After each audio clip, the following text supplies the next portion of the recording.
Hey, everybody. Hope you guys are good.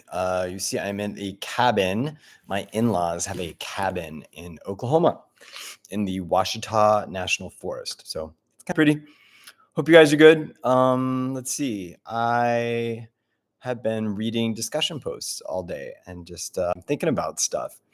Let's see. So I'll just jump right in. Let's see. That first discussion post this past week was it was about birth control, but really it was about methods, right? How you would study birth control. Yeah. So I wanted you guys to have sort of a time when you sort of were thinking methodologically, right? Some of you talked about focus groups, and that's good. Lindsay, you talked about how focus groups themselves could be kind of therapeutic. And sort of and then you talked about sort of the differences in comparing individual responses within focus groups. I love focus groups, and I agree they can be therapeutic, although that shouldn't be the purpose, right? They're really a research tool. But I like them because they're really group oriented. So yeah, it really depends a lot. Their success really depend a lot on a moderator, right? One of the best focus groups I have ever been a part of. Was this focus group where it was all people who had met on this like pre-Grinder kind of app. And they had all met for one night stands. And so, yeah, it was a public health kind of uh, focus group that was really just trying to understand the processes and the risks and like the identities. And anyway, really good. Let's see. Hey, Kenza and Michael, just a heads up, your focus group questions aren't really focus group questions. They're more like questions you would ask individuals, like, well, what would you do if, that this happened? Or what would you think if this happened? Those are really like individual, right? And so if you ever take a methods class in anthropology, you'd learn focus groups are really supposed to be like to play off of a group dynamic, right? So they're really sort of group discussion items, right? Let's see, Michaela, Malika, Wesley, Samantha. I like the special issue that you guys all raised about sort of the disparities inherent in moral governance and access to birth control. If you ever want to delve further into this, the anthropologist Raina Rapp is super good. And like Raina Rapp's take on this is really that, there are processes inherent in the reproduction system, right?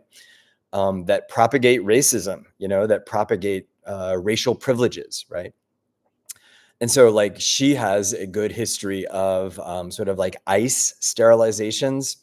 And yeah, I mean, I was thinking myself, there was a judge a couple years ago in Tennessee that was offering men who were in jail early parole if they agreed to get vasectomies, right?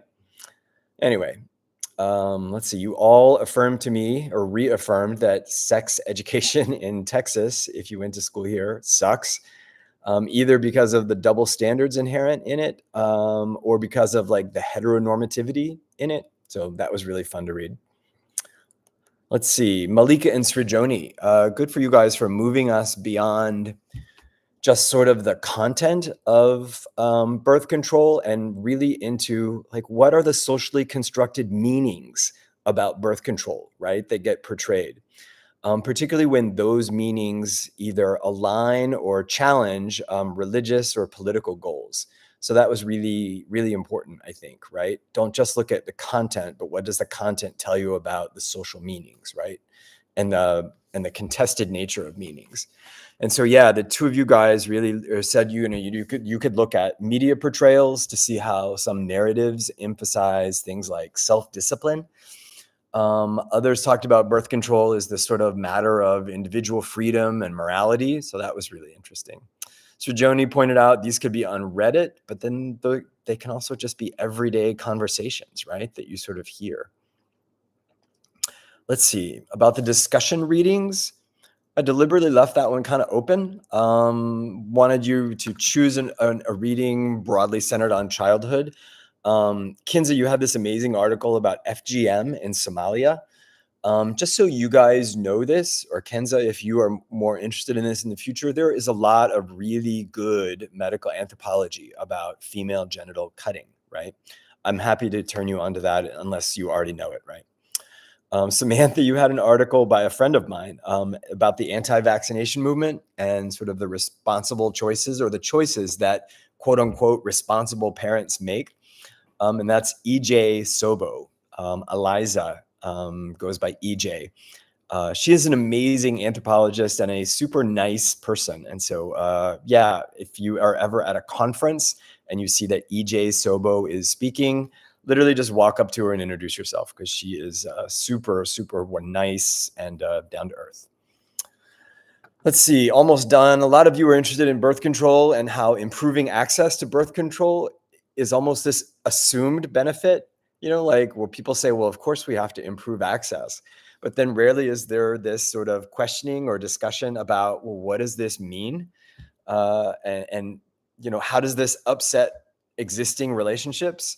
And then even personal health, right? So that was good. Lastly, a lot of you really liked the Social Meanings of Virginity article.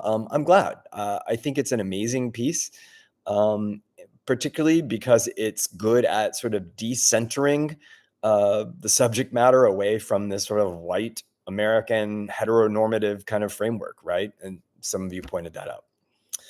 Okay, this week, I really wanted to break up the topic of gender and the life cycle. So this past week was week 1 of that, and then we'll get back to it next week. But then this week, I'm calling Treatment, Therapy, and the Culture of Biomedicine. You have seen a lot of this already from the Seth Holmes book. But yeah, this is sort of more detail on that. And then continuing the whole guest speakers do job talk kind of thing. This week, I think I have Lisa Quirk. I do. I have Lisa Quirk speaking this week. It's a video she did a couple years ago. She works for UT Southwestern Medical Center in Dallas and is just like a fantastic person. Okay, that's it. Hope you guys have a great week. That's it. And I'll talk to you later. Bye.